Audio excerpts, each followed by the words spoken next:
Livre audio, Apprendre à vivre seule sans être malheureuse. Chapitre 7. Le choix. Les semaines avaient passé, la maison était toujours calme, mais ce calme n'était plus tout à fait le même.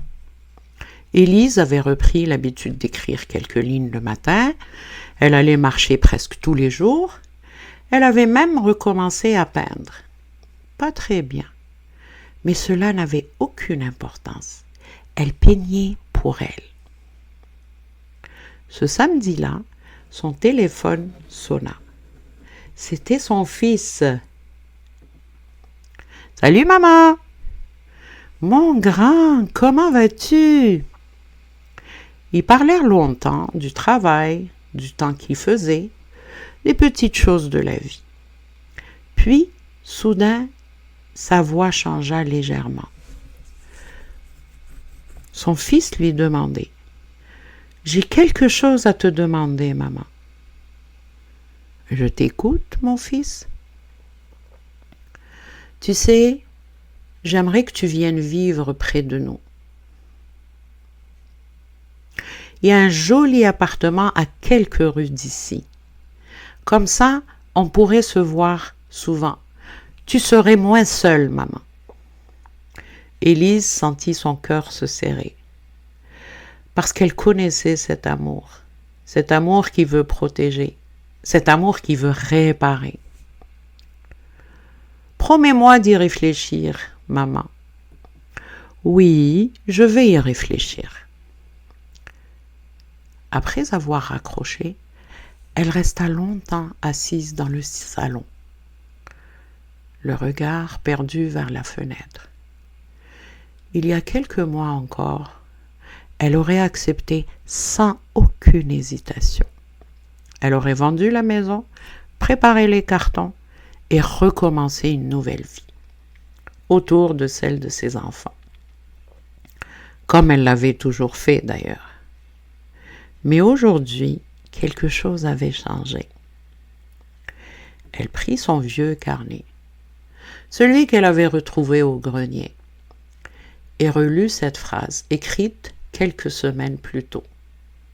« Je crois qu'il est temps que nous fassions connaissance, moi et moi. » Elle sourit, puis regarda autour d'elle, son fauteuil préféré, ses pinceaux, le petit café où la serveuse commençait à la reconnaître, la vieille librairie, le parc où elle allait marcher. Sans s'en rendre compte, elle avait commencé à construire une vie qui lui appartenait. Le lendemain, elle rappela son fils.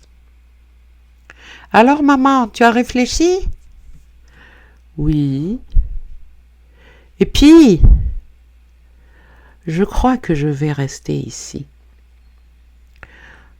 Pendant une seconde, elle sentit cette vieille culpabilité revenir. Cette petite voix qui disait « Une bonne mère ferait le contraire. »« Tu es sûre, maman ?»« Oui, je viendrai vous voir souvent, et toi aussi. Mais écoute, en fait, je commence enfin à construire quelque chose pour moi. » Au bout du fil, il ne dit rien tout de suite. Puis, elle entendit un léger sourire dans sa voix. « Alors, je suis fière de toi, maman. » Les larmes montèrent immédiatement aux yeux d'Élise. Pas des larmes de tristesse, des larmes de liberté.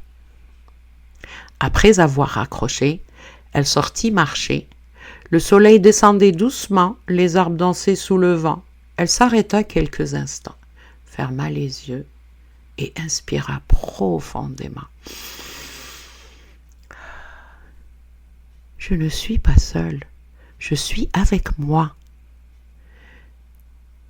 Il y a des choses qui ressemblent à des séparations, mais parfois, ils sont simplement une façon de naître une deuxième fois. Et ce jour-là, pour la première fois de sa vie, Élise choisit sa propre existence, sans colère, sans égoïsme et surtout sans culpabilité. À demain!